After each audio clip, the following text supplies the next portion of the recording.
In what you've done with your life thus far, is it giving you what you want? Is it giving you what you want? When you look toward the future, when you look at all that's going on out here, is there some place within yourself you say, hey, I know I need to be out there in that arena. I know I can do more than what I've been doing. I know there's some great music that I have within me that I haven't brought out here yet. Is that something that you begin to look at within yourself?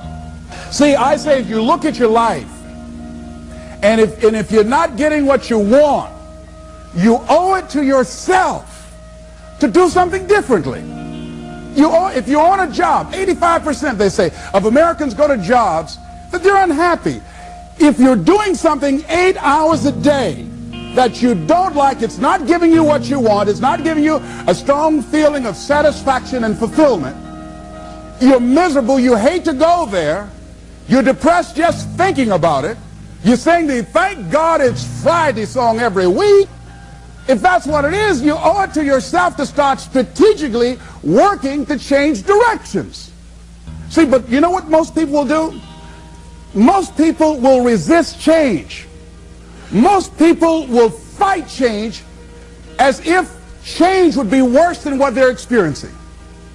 See, they know this. They're familiar with this. Most people will not challenge the unknown. They won't just step out there. See, there's certain things that's got to be in place. They got to see it all together.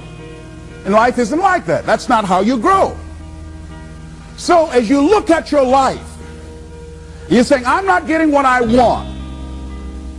As you begin to look toward the future, begin to know that whatever it takes for you to create that, you've got that in you. You've got that. You've got genius in you. You've got goodness in you. You've got creativeness in you. If you decide to take the initiative to change the current quality of your life, I say to you that you will find that the universe is on your side, that life is on your side. Now, will it be turbulent? Yes. Will it be easy? No, no. Will you have some opposition? Yes. Will I make a lot of mistakes? Yes. Will I get hurt? Yes. Yes. See, a lot of people won't try anything different in life because they don't want to get hurt. Let me tell you something. It's too much pain to duck. Pain is everywhere. You can hide under here. It will come where you are. It's everywhere. Viktor Frankl calls it unavoidable suffering. You can't duck it.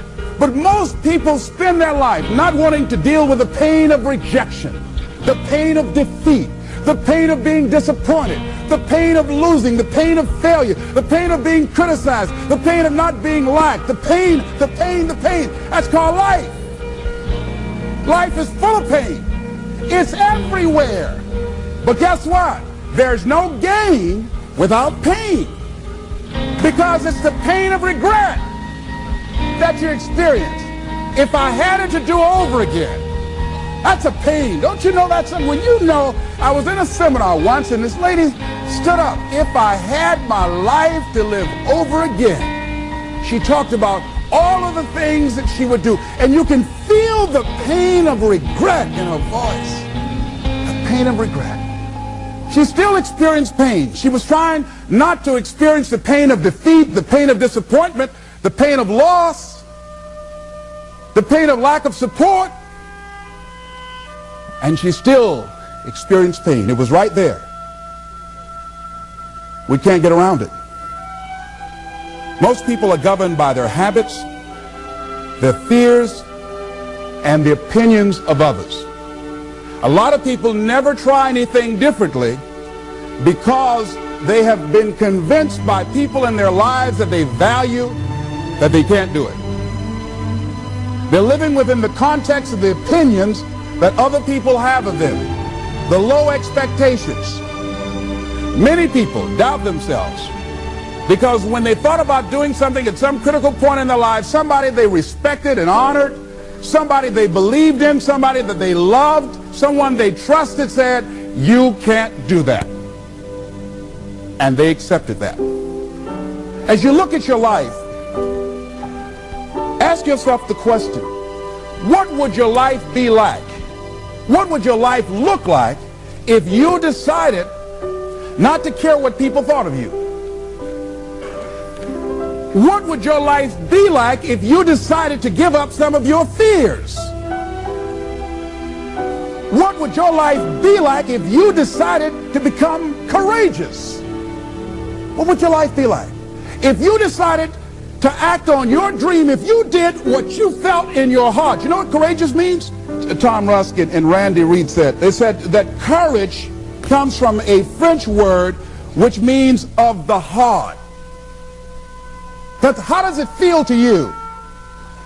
He says it's courage, you know, it takes courage to live.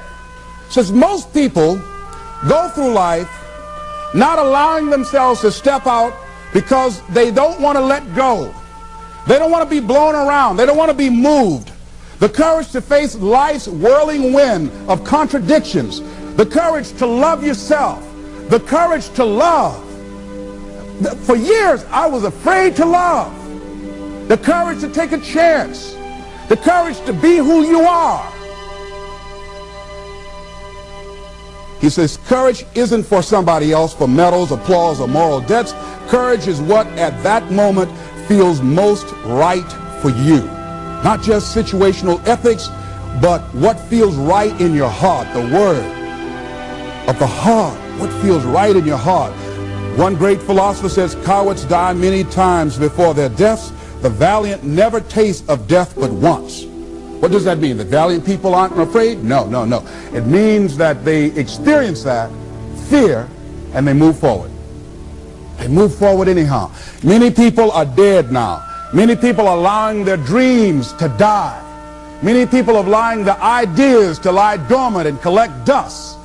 Many people have all this talent and ability that they are allowing to be buried inside of them, that they will take with them to their graves because they didn't have the courage to be who they are. And I say, as you begin to look toward the future and manifesting your greatness, it's going to take everything in you, that your life deserves the concentrated effort to begin to look at how is it that I can express more of me?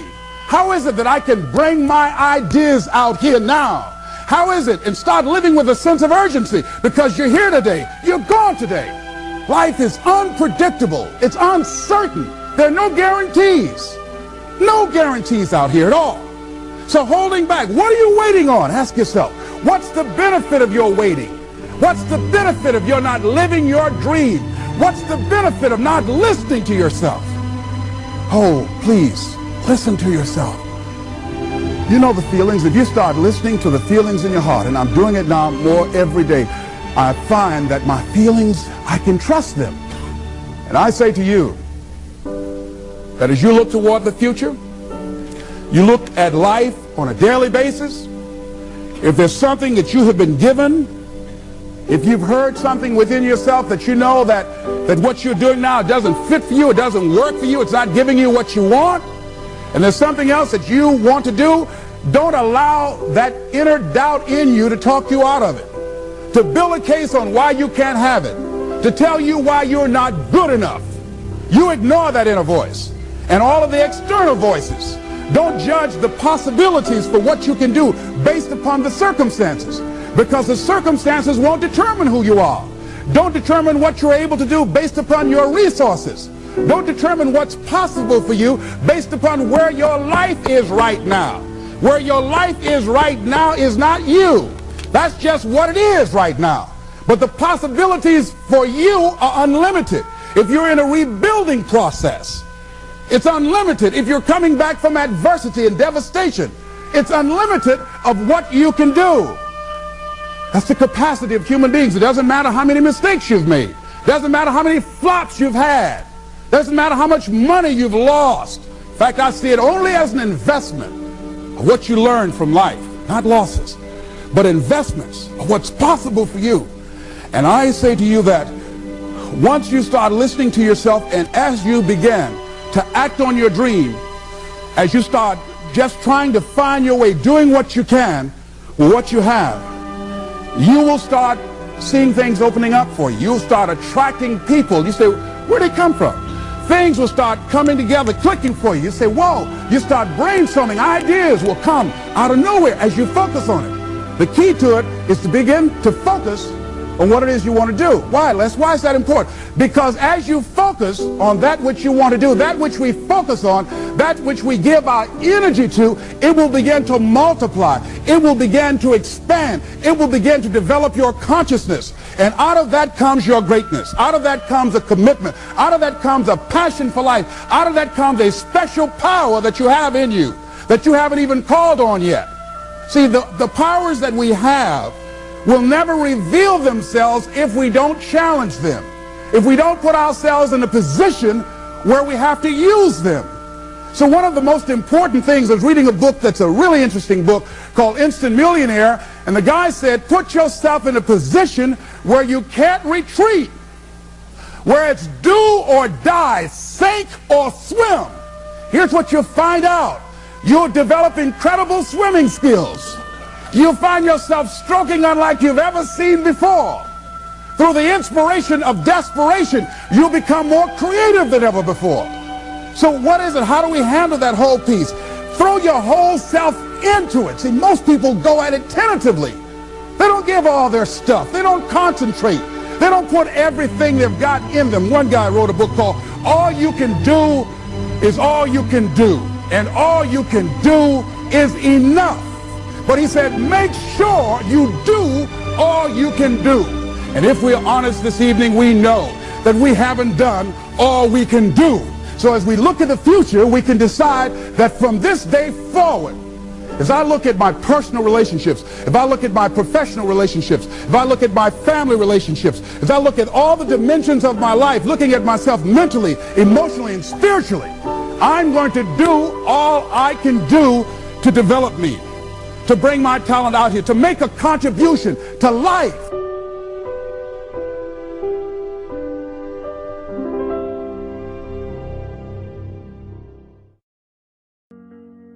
I knew I was on a mission, on a very specific quest, you know? It was bigger than just wanting to be a musician or do movies. It was about finally showing the world what Scott could do. I wasn't the best student.